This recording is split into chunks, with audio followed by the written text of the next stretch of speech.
Hola, abejarucos y abejarucas, aquí estamos de nuevo, aquí estamos porque hemos venido como cada semana a esta hora en vuestra emisora habitual, o bien, si lo preferís, en diferido a través de las plataformas de distribución gratuita de radio en internet, iBooks y TuneIn. Y venimos, como siempre, para hablar de naturaleza y medio ambiente en Mangas Verdes, recordando que podéis seguirnos también a través de redes sociales como Twitter, Facebook o Pinterest, y que si tenéis algo que contarnos podéis hacerlo a nuestro correo electrónico a fverde@f.es. Mangas Verdes en marcha gracias a Cygnus, utilizando materiales reciclados del neumático en lugar de recursos naturales. Descúbrelo en cygnus.es. Hoy, en el control de sonido, contamos con Pilar Lloret. En nombre del equipo de redacción, os saluda Pedro Pablo May.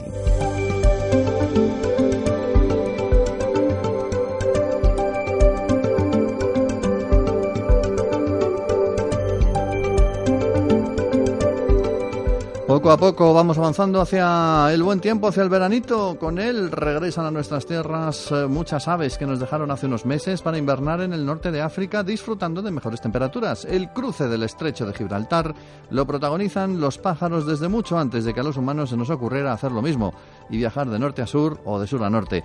Estuvimos en el corredor migratorio del estrecho en otoño y volvemos ahora en primavera, siempre detrás de nuestra viajera Cristina Juste.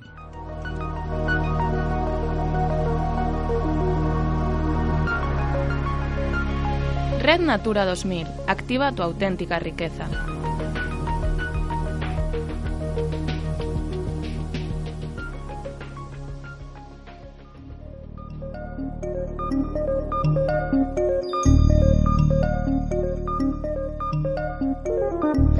Cuando cae la noche en el entorno del Parque Natural del Estrecho, carrizales, cañaverales, bosques de ribera, alcornocales, acebuchares o incluso pastizales se llenan de vida. Es el momento de buscar refugio para pasar la noche a la espera de otro día en que quizás se den las condiciones oportunas para cruzar a la orilla africana, hacia sus cuarteles de invernada.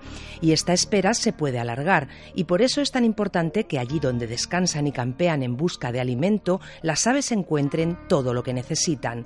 Jesús Pinilla es técnico de SEO BirdLife. Por las especiales condiciones que tiene el espacio, concentra a miles y miles de ejemplares de distintas especies que tienen que tener asegurado la tranquilidad, el alimento y las condiciones necesarias para realizar ese viaje migratorio en las mejores condiciones posibles.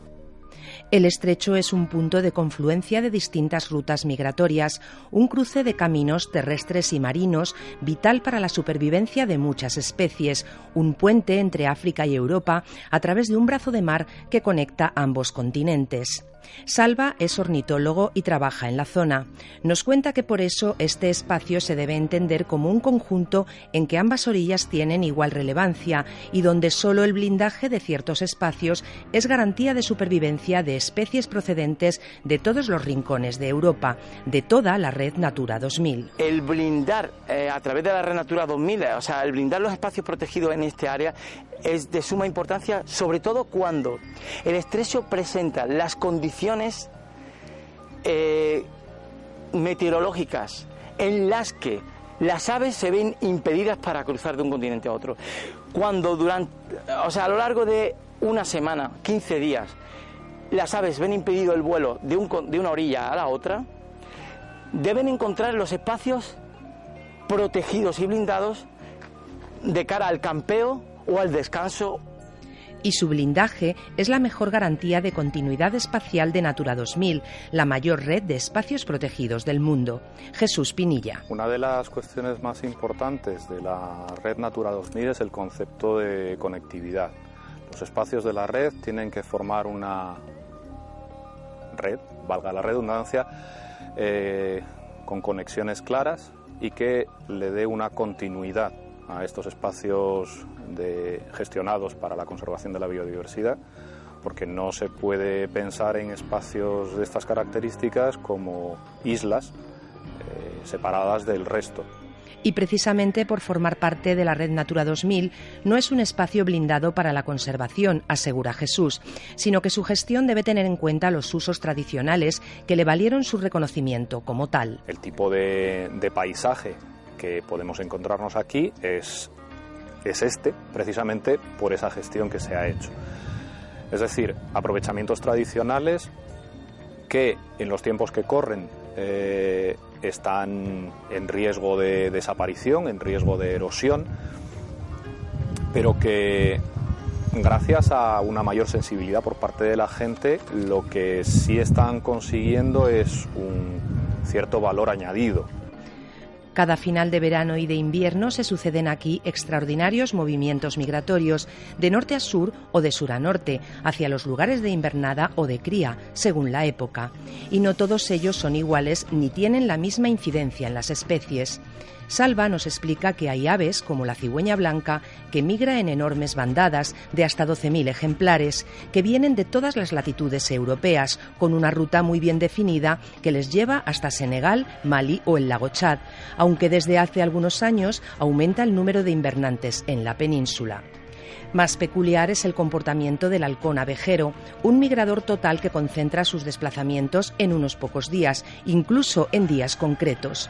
De hecho, en una semana puede pasar por el estrecho el 80% de su población europea, hasta 130.000 ejemplares en solo 3 semanas. Y también hay migradores parciales como el buitre leonado, del que solo migran los pollos del año, los que aún no tienen territorio propio. Con estrategias de cruce muy particulares pasan por el estrecho en tropel y se pueden sedimentar hasta 2.000 aves de golpe. Muy vulnerables a los aerogeneradores, en la actualidad se está haciendo un importante trabajo de vigilancia para avistar a tiempo su llegada y desconectar los molinos. Espacio realizado con el apoyo del programa Life Plus de la Unión Europea, coordinado por la Sociedad Española de Ornitología y EFE Verde, la plataforma medioambiental de la agencia EFE.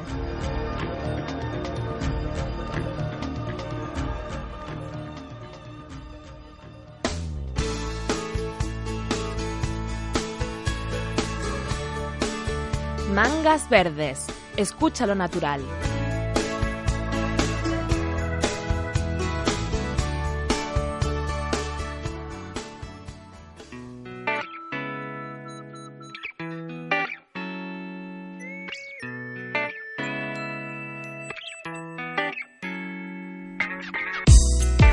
Política Agraria, Política Natural, un programa elaborado por Fundación Global Nature y producido por la agencia EFE. Acción cofinanciada por la Comisión Europea.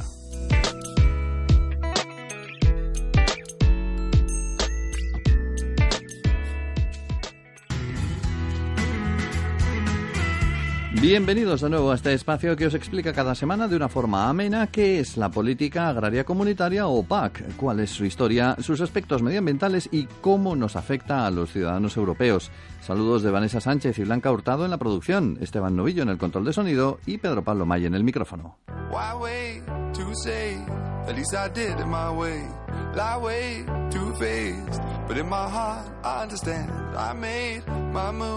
En este último programa seguimos ahondando en las diferentes opiniones respecto al futuro de la PAC, sus perspectivas y los retos a los que se enfrenta ante la próxima programación.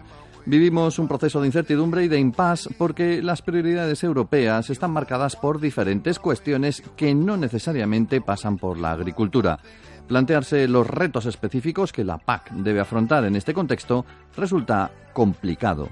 Jordi Domingo, coordinador de proyectos de Fundación Global Nature, nos expone algunos de ellos en el actual marco de globalización. Hay un reto que yo creo que es ineludible, ¿no? Que es el de asegurar la continuidad de la actividad agraria en Europa. Esto puede parecer una tontería porque se nos ha dicho que en los próximos años la población va a seguir creciendo, pero lo cierto es que en muchas zonas de Europa la edad media de los agricultores es excesivamente alta. Y esto, y creo que es otro reto, pasará por que nuestra producción, la producción europea, sea competitiva. Y para ello tendrá que ser, creo yo, diferente. Es decir, se produce con unos rendimientos bastante competitivos, simplemente esos productos tienen que encontrar su espacio tanto en Europa como fuera de él. Yo creo que en Europa, es decir, para empezar a consumir lo que producimos, creo que hay que empezar a explicar mejor, hablar de calidad y de requisitos ambientales. Y desde luego otro reto que también creo que es importante continuar con él es el de fomentar el desarrollo rural. Es decir, antes hemos dicho que la edad media de los agricultores es excesivamente alta. El otro gran problema es que el medio rural se vacía de manera muy rápida, precisamente por eso, porque los espacios rurales tienen menos perspectivas, unas perspectivas económicas menos interesantes para la gente joven, y eso hace que poco a poco se vaya abandonando. Por tanto, el seguir utilizando la PAC y el segundo pilar concretamente para asegurar un medio rural atractivo, competitivo, interesante, creo que es fundamental. Y por último, hay un aspecto que también resulta prioritario a mi juicio, y es detener la pérdida de suelo con potencial agrario. Y por supuesto no hay que olvidar otro reto absolutamente fundamental para el futuro, y es la adaptación al cambio climático. Las predicciones y los escenarios de cambio climático que tenemos son bastante alarmantes.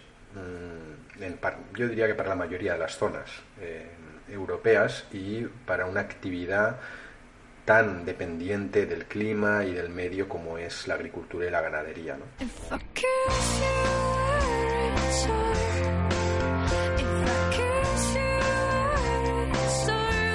Veamos además la opinión del sector primario respecto a las perspectivas de futuro de la PAC. Lo hacemos con José Castro, director de proyectos en la Unió del Llabrador. En cuanto a las tendencias, pues hombre, todo apunta, además nosotros como sector primario, pues nos alegramos que así sea, que el carácter que va a ir adquiriendo la nueva PAC va a ser un carácter mucho más medioambientalista.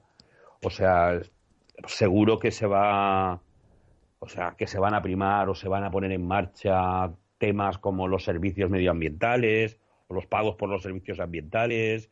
Se va a potenciar todavía mucho más la producción sostenible. Se va a empezar a tener en cuenta todo lo relacionado con la biodiversidad.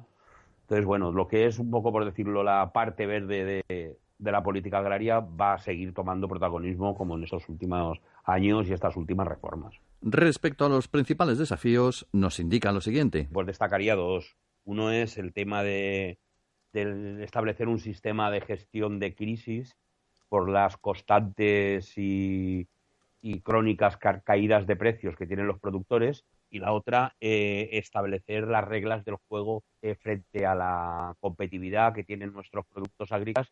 Hay una disparidad en cuanto a legislación, en cuanto a productos sanitarios, en cuanto a tratamientos en los productos, que nos hace perder mucha competitividad frente a productos importados.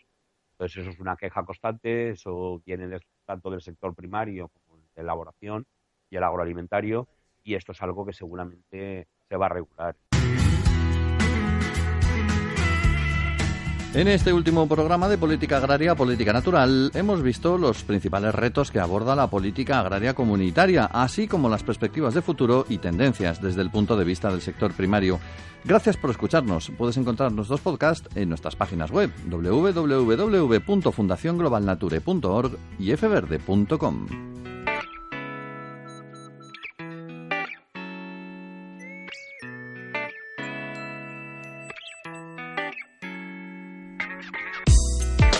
Política Agraria, Política Natural, un programa elaborado por Fundación Global Nature y producido por la agencia EFE, acción cofinanciada por la Comisión Europea.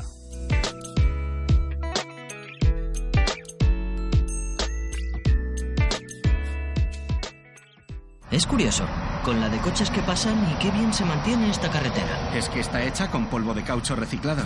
Signus gestiona los neumáticos fuera de uso para darles una nueva oportunidad llena de vida, como carreteras más silenciosas y duraderas. Signus, dando valor al neumático fuera de uso. Infórmate en signus.es. La semana que viene arranca una gran aventura, una nueva aventura para el Trineo del Viento, que tiene previsto en esta ocasión recorrer entre el 15 de mayo y el 27 de junio 1.200 kilómetros, que se dice pronto, con la expedición Río de Hielo 2017 entre la costa oeste de Groenlandia y la base ártica East Grip. La expedición, liderada como las anteriores de este peculiar medio de transporte por Ramón Larramendi está integrada por diversos expertos. Tenemos hoy en el programa a uno de estos afortunados, bueno, no sé si él se sentirá así, pero yo sí me sentiría si pudiera ir a bordo del trineo de estos afortunados exploradores. El biólogo, gestor del Programa Polar Español y director de proyectos de investigación sobre ecosistemas polares e impacto del cambio climático en los mismos, Antonio Quesada. Buenas tardes, Antonio. Hola, muy buenas tardes. Bueno, en alguna ocasión hemos hablado del trineo del viento en este programa, pero para los que faltaron esos días o los que han llegado tarde a clase, yo creo que lo primero sería recordar un poco en qué consiste, qué es este peculiar y súper ecológico medio de transporte que lleva ya varias expediciones muy interesantes acumuladas. Bueno, pues este trineo, este vehículo, lo que hace es permite, utilizando el viento, unas cometas como motores, como propulsores, permite desplazarse sin ningún tipo de emisiones en zonas de hielo más o menos estable, zonas de hielo que no tengan grandes montañas ni grandes montículos, y permite desplazarse grandes distancias con un coste cero de combustible y por lo tanto ninguna contaminación. Vais ayudados por el viento y alimentándoos con la energía solar, ¿verdad?, para cargar vuestros dispositivos. Bueno, realmente la energía solar la estamos utilizando solo para cargar pequeños dispositivos, ordenadores y poco más. Realmente no hay suficiente, no es el propósito utilizar la energía solar para cargar los instrumentos, por ejemplo, o este tipo de cosas. Realmente intentamos que todo sea producido por el movimiento, toda la energía sea movida por el movimiento y sea utilizada de forma lo más razonable posible para que sea de cero emisiones. Uh-huh. La expedición se llama Río de Hielo no por casualidad, sino porque vais a viajar de verdad sobre uno de ellos. Sí, en el norte de Groenlandia hay una zona muy especial, única en todo el planeta, en la que el hielo se mueve a una velocidad tremenda, es como si realmente fuera un río, tremenda en comparación con otros glaciares que tienen una velocidad muchísimo más baja. Estamos hablando de a lo mejor varias decenas o incluso una centena de metros al año, que para un glaciar es una cantidad enorme. Sí, ¿por qué es importante estudiar este tipo de ríos de hielo? Bueno, en primer lugar porque es un caso único en todo el planeta. No existe en ningún otro sitio, entonces podemos estudiar perfectamente cómo está ocurriendo este deslizamiento de hielo. Y en segundo lugar, y más importante, porque nos va a permitir predecir qué es lo que puede ocurrir con el cambio climático en las otras masas, en los otros casquetes de hielo que tenemos en el planeta, tanto en la Antártida como en el resto de Groenlandia, como en otros casquetes que dan al mar. Uh-huh. Y vais a hacer, pues una serie de experimentos. No sé si me puedes explicar alguno de ellos, en qué consisten estos experimentos. Bueno, yo te puedo contar el mío, realmente. Pues venga. Llevamos el trineo lleva 4 o 5 experimentos diferentes y el nuestro consiste en preparar y diseñar los sistemas que van a funcionar en una campaña global que tenemos en la Antártida, que ya estamos trabajando también en Antártida en esta campaña, y que Ramón Larramendi con su vehículo también participará en ella, en la que lo que hacemos es capturar todos los seres vivos que hay en el aire. El aire es un vehículo de desplazamiento para la mayor parte de los seres vivos que hay que se desplazan por todo el mundo, y hay un montón de dudas sobre la capacidad de dispersión de estos organismos, si realmente sobreviven o no sobreviven, porque, claro, el aire en las zonas polares, Ártico o Antártida, realmente es uno de los lugares más inhóspitos que existe en el mundo. Es muy parecido a las condiciones de Marte, por ejemplo. Tenemos una humedad relativa bajísima, tenemos unas temperaturas tremendamente bajas, tenemos una radiación ultravioleta extraordinaria, así que las condiciones son de lo más duro que hay. ¿Dónde está exactamente esa base ártica? ¿Dónde vais a llegar? No, en este caso vamos a hacer la expedición Río de Hielo de Ramón Larramendi, va a estar en todo el noreste de Groenlandia. Y creo que hay varios equipos científicos internacionales allí. No sé si hay equipos españoles o llegáis vosotros en representación de aquí del país. Bueno, nosotros en particular no vamos. Nosotros solo mandamos el equipo y, digamos, la parte científica. No me puedo permitir, ya me gustaría acceder a una expedición tan maravillosa en la que tienen que ir expedicionarios realmente preparados para ello. Nosotros llevamos la parte científica nada más. Y bueno, pues en esta base es GRIP. No hay, que yo sepa, científicos españoles. Es un proyecto internacional muy potente que han conseguido una financiación de más de 10 millones de euros, y en ella van a trabajar pues fundamentalmente Dinamarca. Ya sabéis que Groenlandia es parte del reino de Dinamarca, y y luego Estados Unidos, Noruega y algunos otros países. Y nosotros vamos a participar de forma colateral con uno de los subproyectos de este gran programa de Groenlandia y vamos a trabajar con ellos. A mí particularmente me encanta todo lo que tiene que ver con las exploraciones científicas de este tipo, pero me encuentro de vez en cuando con personas que se quejan, que lo critican, que dicen que no es de gran utilidad estos experimentos, que habría que dedicar ese dinero pues a mejorar, a luchar contra la pobreza y otro tipo de problemas que hay en el mundo. ¿Qué les dirías tú a esas personas que no están por la labor de apoyar la ciencia de esta manera? Bueno, realmente es una cortedad de miras tremenda, ¿no? Porque desde mi punto de vista, ¿qué te voy a decir yo? Que soy científico y además gestiono el Programa Polar Nacional. Sí. Pero vamos, en principio es absolutamente obvio que la ciencia es la base de todo avance y el avance es el avance para la sociedad. Nosotros trabajamos en ciencia para la sociedad. Aunque parezca mentira que trabajar en el noreste de Groenlandia va a tener una repercusión sobre nuestro país, la tiene, y muy directa. Precisamente los estudios que estamos haciendo al final conducirán a entender bien, por ejemplo, cómo el cambio climático va a afectar sobre nuestras zonas, cómo va a hacer que aumente el nivel del mar y con qué velocidad va a aumentar el nivel del mar en el Mediterráneo, por ejemplo, con lo que nos va a permitir a nuestros gobernantes, si es que nos quieren oír, que planifiquen estrategias de futuro para ver cómo defenderse contra ese tipo de modificaciones ambientales. Hoy en día trabajamos en lo que se denominan teleconexiones, ¿no? Que es ver un poco cómo las diferentes partes del planeta están conectadas y cómo nos van a afectar a nosotros. Realmente nuestro trabajo está directamente relacionado con el beneficio social. Dentro de tu trabajo también como gestor efectivamente del Programa Polar Español habrás tenido ocasión de haber hecho trabajos verdaderamente interesantes o que te hayan fascinado estos últimos años. ¿Nos puedes contar alguno más, aparte de esta participación en el trineo de hielo? Bueno, nosotros en particular llevamos trabajando ya muchos años, en mi caso particularmente desde el año 93 en zonas polares. Y bueno, pues han sido muchos experimentos en diferentes lugares y fundamentalmente nosotros en los últimos años, desde hace aproximadamente 15 años, trabajamos en la zona norte de la Antártida, que es la península antártica, y estamos trabajando sobre cambio climático y particularmente sobre el efecto del cambio climático en las masas de agua, en los lagos y en los ríos, porque en la Antártida hay lagos y hay ríos también. Sí. Y entonces estamos intentando utilizar nuestros aprendizajes sobre el efecto del cambio climático sobre estos ecosistemas, que son muy interesantes, y utilizar esos conocimientos que estamos adquiriendo para traérnoslos a Europa, para ver qué es lo que va a pasar con nuestros lagos, nuestros embalses, nuestros ríos en este cambio climático galopante al que estamos sometidos. Pues, entonces tenemos un montón de proyectos distintos, hemos estado en numerosos lugares de la Antártida estudiando los intercambios y los organismos que hay en estos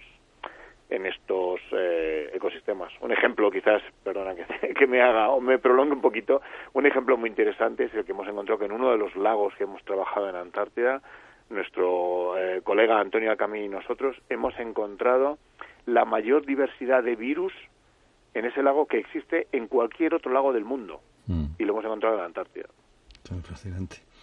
Muchas gracias, Antonio, por tus palabras y por contarnos algo más de tu experiencia con esta operación y con otras operaciones, con otros trabajos que habéis llevado a cabo, que seguís llevando a cabo desde esta institución, y mucha suerte con los resultados. Muy bien, muchas gracias.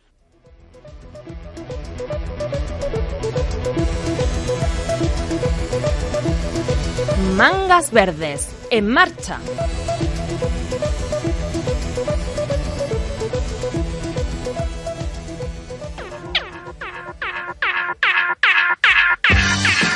Life Celsius, un proyecto Life Plus de la Unión Europea para mejorar la depuración de agua y reducir el consumo energético.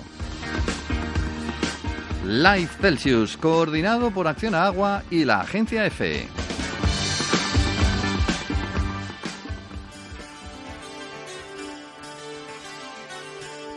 En nuestro espacio dedicado al agua hemos hablado de distintos métodos y proyectos de depuración del H2O, pero esto que os contamos ahora es especialmente curioso. Y es que un equipo de investigadores de la Universidad Portuguesa de Coimbra está trabajando en un proyecto para mejorar este sistema de depuración de agua a base de almejas. de almejas asiáticas, para ser más exactos, que además son una especie invasora. Uno de los investigadores que desarrolla la iniciativa es Rubí Martín, y ha explicado que los actuales métodos de tratamientos de aguas residuales, aunque cumplen con la normativa, no son eficaces por completo, ya que las aguas tratadas presentan cantidades significativas de bacterias y virus, además de algunos componentes químicos. Por eso, con los ensayos desarrollados en este estudio, ha demostrado la presencia de grandes cantidades de bacterias y coliformes fecales, además de algunos virus de origen humano. Lo que proponen los investigadores para mejorar la eficacia de las estaciones depuradoras de agua es usar estas almejas asiáticas que llegaron a la península ibérica en la década de los 90 para devorar los contaminantes. Según Martins, podemos usar su enorme capacidad de filtración y acumulación biológica para remover contaminantes químicos y biológicos presentes en las aguas residuales y de esta manera eliminar todas las bacterias, las E. coli, por ejemplo, en apenas 8 horas. El siguiente paso sería comprobar si la almeja tiene la misma capacidad devoradora fuera del laboratorio, o sea, en una estación depuradora, un proyecto que persigue también el desarrollo de nuevas técnicas biológicas para la descontaminación de aguas residuales. Life Celsius, espacio realizado con el apoyo del instrumento financiero Life Plus de la Unión Europea.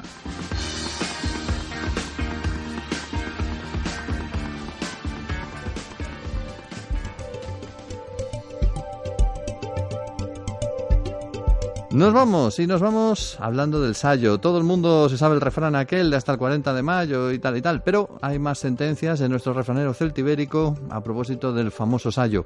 Por ejemplo, esta con la que hoy vamos a terminar, como cada semana, siempre echando un vistazo a este refranero. Guarda, lo digo yo, claro. Guarda el sayo para mayo, por si en vez de derecho viene de soslayo.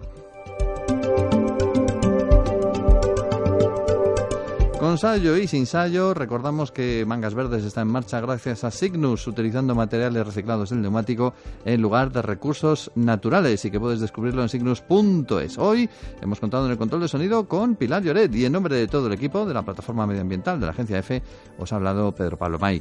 ¡Feliz y verde semana!